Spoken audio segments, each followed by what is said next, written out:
আপনারা যেটা বাজার থেকে কিনেন সেটা দারচিনি নয়, সেটা কেসিয়া।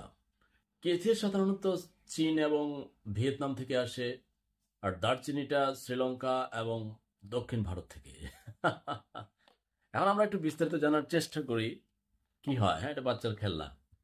দেখুন, 99.65% দোকানে এই কেসিয়া বিক্রি হচ্ছে।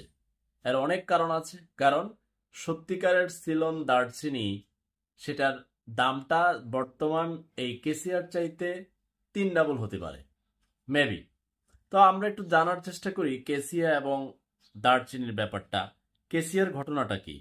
লরাসি পরিবারের গাছ এবং এর সুগন্ধি ছাল থেকে তৈরি মশলা। কেসিয়া সিনামোমাম কেসিয়ার ছাল সত্যিকারের দারচিনির অনুরূপ, যার সাথে কেসিয়া ঘনিষ্ঠভাবে সম্পর্কিত।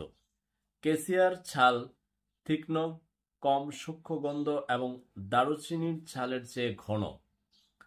এটা কিন্তু প্রজাতি, দারচিনির প্রজাতির মধ্যে একটা কেসিয়া, কিন্তু আমরা যেটা নেই সেটা কিন্তু সত্যিকার অর্থে দারচিনি না। দারুচিনি, দারচিনি যাই বলেন। এবার আমরা যদি একটু জানার চেষ্টা করি, তাহলে দারুচিনির ব্যাপারটা কি। দারুচিনিটা হচ্ছে চিরহরিৎ গাছ এবং এর বাকল থেকে প্রাপ্ত মশলা। আমি আপনাকে দারুচিনি এখানে দেখাতে পারছি না, কারণ আশেপাশে নাই। গাছটি শ্রীলঙ্কা, পূর্বে সিলন, প্রতিবেশী ভারতের মালাবার উপকূল এবং মায়ানমারের বার্মা এর স্থানীয় এবং দক্ষিণ আমেরিকার এবং ওয়েস্ট ইন্ডিজেও চাষ করা হয়। শুকনো ভেতরের চাল সমন্বিত, লালচে বাদামি থেকে বাদামি এবং একটি সূক্ষ্ম সুগন্ধ এবং একটি উষ্ণ মিষ্টি স্বাদ আছে। দারুচিনি মিষ্টান্ন থেকে, তরকারি থেকে, পানীয়ের বিভিন্ন ধরনের মিষ্টি এবং সুস্বাদু খাবারের স্বাদ নিতে ব্যবহৃত হয়। এটি অনেক জায়গায় রেকর্ড পণ্যগুলিতে জনপ্রিয় খাবার, লিকার, সুগন্ধি এবং ঔষধে ব্যবহারের জন্য বাকলের টুকরো থেকে অপরিহার্য তেল পতন করা হয়। দারুচিনি একসময় সোনার চেয়েও মূল্যবান ছিল। মিশরে এটি শুষ্ককরণ এবং ধর্মীয় অনুশীলনের জন্য চাওয়া হয়েছিল।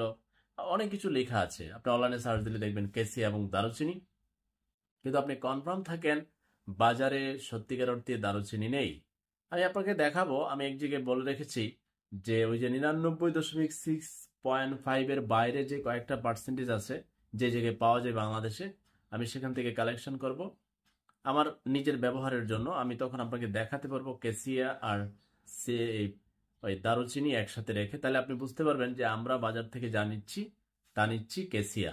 কিন্তু বিক্রেতাদের কিছু করারই নেই। এখন যদি সত্যিকার দারুচিনি উঠায় এবং দাম চাই, কাস্টমাররা বিভ্রান্ত হবে, নানান কিছু বলতে পারে, আর এমনি কি পাইছেন আপনি, নানান সমস্যা। কিন্তু এই এই দারুচিনি, এই কেসিআই দারুচিনি নামে বিক্রি হচ্ছে, আমরা নিচ্ছি, আমরা ব্যবহার করছি। আমাদের সত্যিকার অর্থে দারুচিনির দেখার এবং স্বাদ নেওয়ার এখনো হয়তো সুযোগ আসে নাই। আপনার থাকতে পারে, আপনি কমেন্ট করতে পারেন আপনার কোনো মন্তব্য থাকলে। কিন্তু শিওর থাকেন আমরা কেসিয়া ব্যবহার করছি দারুচিনি নামে, এবং বাজারে বিক্রি হচ্ছে কেসিয়া দারুচিনি নামে। শেয়ার করে দিন।